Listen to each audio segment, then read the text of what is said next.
Hi everyone, ಇದು Sunday mini vlog. ನಮ್ಮ ಮನೇಲಿ ಸಂಡೇ ಅಂದರೆ ನಾನ್ ವೆಜ್ ಮಾಡ್ತೀವಿ. ಏನಾದರೂ ನಾನ್ ವೆಜ್ ಐಟಮ್ ಮಾಡ್ತೀವಿ. ಇವತ್ತು ಚಿಕನ್ ಫ್ರೈಡ್ ರೈಸ್ ಮಾಡೋಣ ಅಂತ ಒಂದು ಕಡಾಯಿಗೆ ನಾನು ಚಿಕನ್ ಫ್ರೈಡ್ ರೈಸ್ ಮಾಡೋಕ್ಕೆ ಎಣ್ಣೆ ಹಾಕ್ಕೊಂಡಿದ್ದೀನಿ.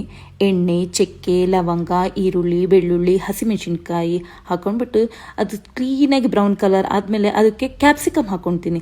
ಕ್ಯಾಪ್ಸಿಕಮ್ನ ನಾನು ಗ್ರೀನ್ ಕಲರ್ ಮತ್ತು ಯೆಲ್ಲೋ ಕಲರ್ ತೊಗೊಂಡಿದ್ದೀನಿ. ಮತ್ತು ಕ್ಯಾಬೇಜ್, ಬೀನ್ಸ್, ಕ್ಯಾರೆಟ್ ಹಾಕಿಬಿಟ್ಟು ಅದಕ್ಕೆ ಸ್ವಲ್ಪ ಉಪ್ಪು ಅಂದರೆ ರುಚಿಗೆ ತಕ್ಕಷ್ಟು ಉಪ್ಪು ಮತ್ತು ಅರಿಶಿನ ಹಾಕಿಬಿಟ್ಟು ಅದು ಚೆನ್ನಾಗಿ ಬಾಯ್ಲ್ ಆಗೋಕ್ಕೆ ಬಿಟ್ಟಿದ್ದೀನಿ. ಅದೆಲ್ಲ ಬಾಯ್ಲ್ ಆದಮೇಲೆ ಏನು ಮಾಡಬೇಕಂದ್ರೆ ನಾವು ಚಿಕನ್ ತೊಗೊಂಡಿದ್ದೀನಿ. ಚಿಕನ್ನು ನಾನು ಸಣ್ಣದಾಗಿ ಕಟ್ ಮಾಡ್ಕೊಂಡಿದ್ದೀನಿ. ಯಾಕಂದರೆ ಚಿಕನ್ ಫ್ರೈಡ್ ರೈಸ್ ಮಾಡೋಕ್ಕೆ ಚಿಕನ್ನ ಚಿಕ್ಕದಾಗಿದ್ದರೆ ತುಂಬ ರುಚಿಯಾಗಿರುತ್ತೆ. ಅದಕ್ಕೆ ಚಿಕ್ಕದಾಗಿ ಕಟ್ ಮಾಡ್ಕೊಂಡಿರೋ ಚಿಕನ್ ತೊಗೊಂಡಿದ್ದೀನಿ. ಅದನ್ನು ಹಾಕಿಬಿಟ್ಟು ಚೆನ್ನಾಗಿ ಬಾಯ್ಲ್ ಆಗೋ ತನಕ ಬಿಡ್ತೀನಿ. ಅದೆಲ್ಲ ಬಾಯ್ಲ್ ಆದಮೇಲೆ ಅದಕ್ಕೆ ರೈಸ್ ಮಾಡ್ಕೊಂಡಿರ್ತೀನಲ್ಲ, ಆ ರೈಸ್ನ ಮಿಕ್ಸ್ ಮಾಡಿದ್ರೆ ಸಖತ್ ಟೇಸ್ಟಿಯಾಗಿರೋ ಚಿಕನ್ ಫ್ರೈಡ್ ರೈಸ್ ರೆಡಿ ಆಗಿರುತ್ತೆ.